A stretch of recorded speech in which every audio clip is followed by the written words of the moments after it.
My first stage for this project will be to change the colour of the outfit. This is the original outfit that the doll came with, I just needed to change the colour to match the rest of the doll. To do this, I am mixing Ritz dye in aquamarine shade with hot water.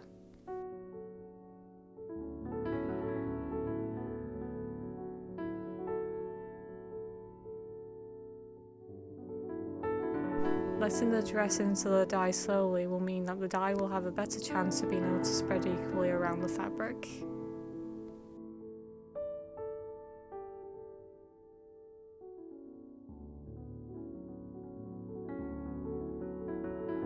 Once the clothing is properly submerged, you can stir for a couple of minutes and then let it settle and then retrieve it to see if the colour is what you want.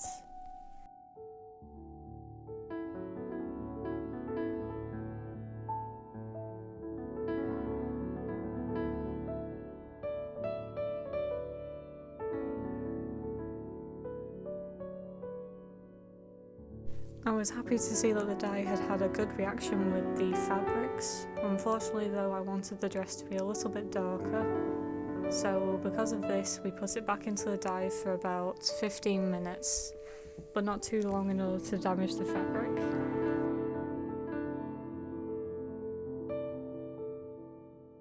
I knew that when the dress would be drier the shade would be darker.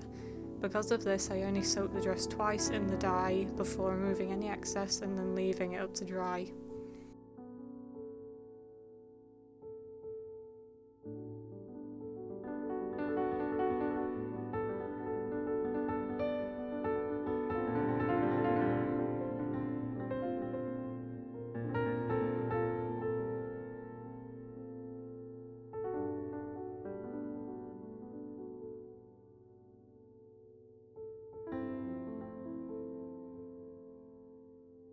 After this, I could start working on the stand.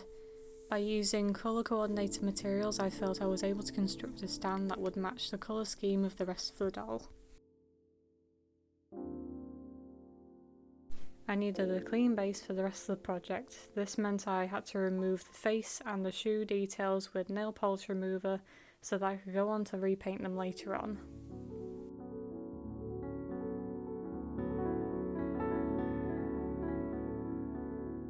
Once this was done, I knew I could go on to start working on the hair, as I wanted to get that done first before going on to the more intricate details.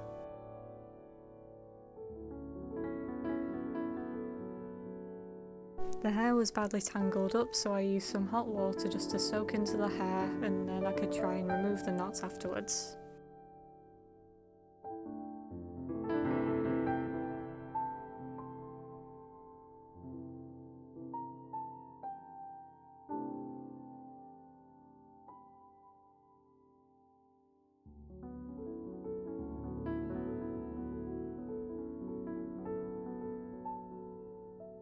The hot water was having a good effect on the hair and almost detangling it, but in order to get a little bit further with it, I would have to use some conditioner just to try and loosen them up some more.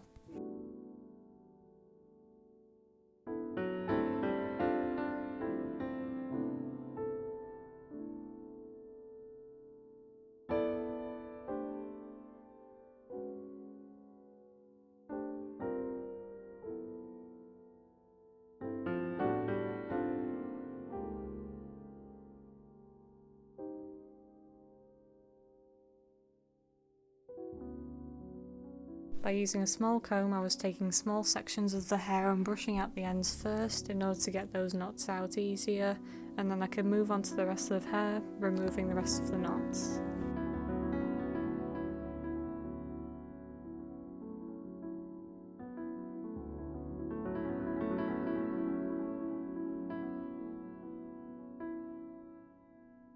After about 15 minutes of brushing out the hair, I ended up getting it to look like this. I was much happier with this and I felt like I could work with it to start recurling it. For that I used pipe cleaners, which I wrapped around in 3 layers, starting with the bottom of the head to the top, and then I rinsed it out with some hot water just to try and stick those into place while I moved on to the next step. By using Apoxy sculpt, I constructed a mask I could decorate with feathers and beads that I could later attach onto the head.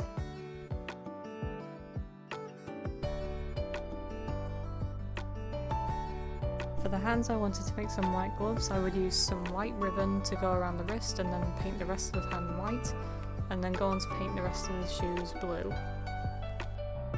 I hardened this fabric with some Mod Podge glue. I would sew along the straight edge and the ends, and then join them all together and ruffle up the edges. This is one I prepared earlier just to show you an example of what it should look like when they're both done. In the end, I ended up with two that were the exact same. I could then use a line of glue around the wrist to attach the glove fabric to the rest of the hand. For the shoes, I used two bows I found in my storage and also 2 layers of blue paint, and then neatened up the edges around the sides of the ribbons.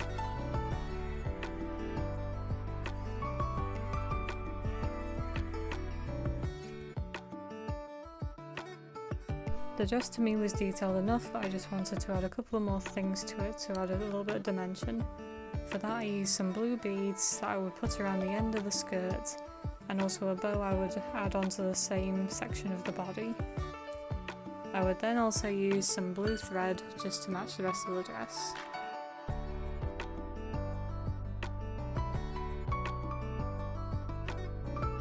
Once this was done, I could start going onto the face. I did in stages, whilst also adding a pearl necklace to add a bit of detail around the top section as well.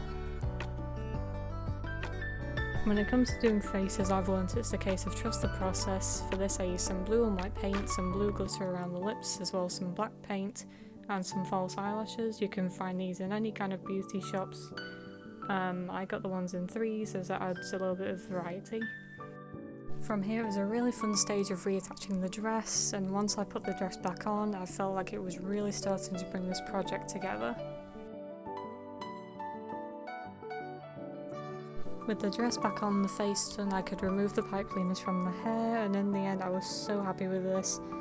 This is the first time I've ever done curls with pipe cleaners, and I was so happy with the results. I really felt like it was matching with the rest of the project. I found these 2 loops in a jewellery box someone had given to me. I thought they'd be good for earrings, so by using a metal skewer I poked 2 holes in the ears. I would push some metal lengths of wire into and then seal in with glue.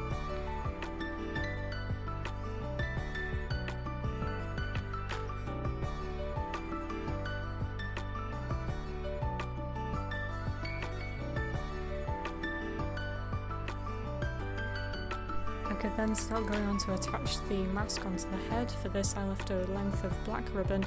I could push through the hair and then figure out how much I would need to cut off and attach through the hole on the other side of the mask.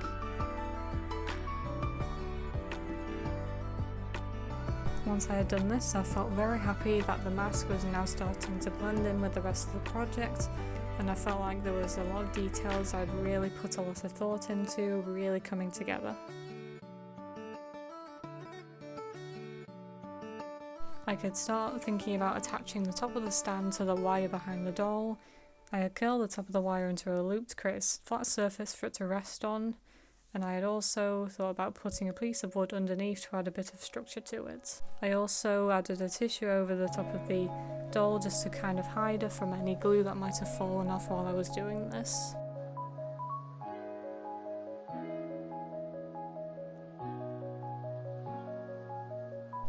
For me, I am someone that is obsessed with dolls operated by strings. I wanted to incorporate that into the project, so I would tie some lengths of fishing line around the wrists as well as the legs and loop them around twice, just that they would have a better hold around the doll.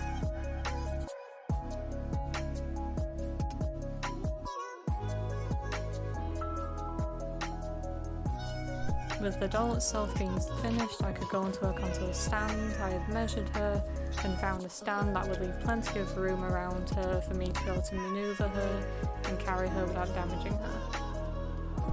I created a hardwood floor effect at the bottom of the stand using sticks, which I would then need to go around every single one of them and sand all of the rough edges back.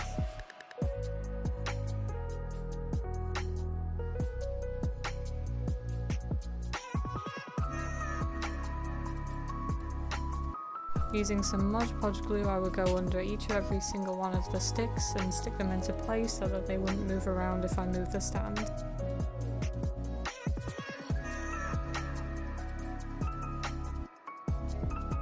I used some brown paint and burnt umber shade, and also a thicker brush to go around the centre of the sticks, and a thinner brush on the outside. For this I would need to water down the paint enough so that it didn't stand out too much and it would look actually like a wood stain effect. For this I would recommend using a tester stick first before going on to the actual thing, just so you know how much water to use. Once this was done, I could leave it for a couple of hours just to be sure that it was dried before I attached the doll onto the base.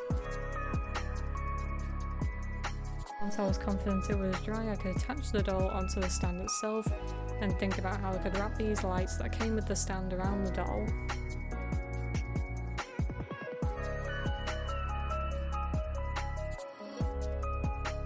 To save myself the trouble of having to open up the case every single time I wanted to light them, I stuck the box with the batteries outside of the case and threaded the lights through a hole on one of the attachment pieces, and then wrapped the rest of the lights around the doll, going up from the base towards her head. And after a couple of weeks of work and hard efforts, this doll is finally complete.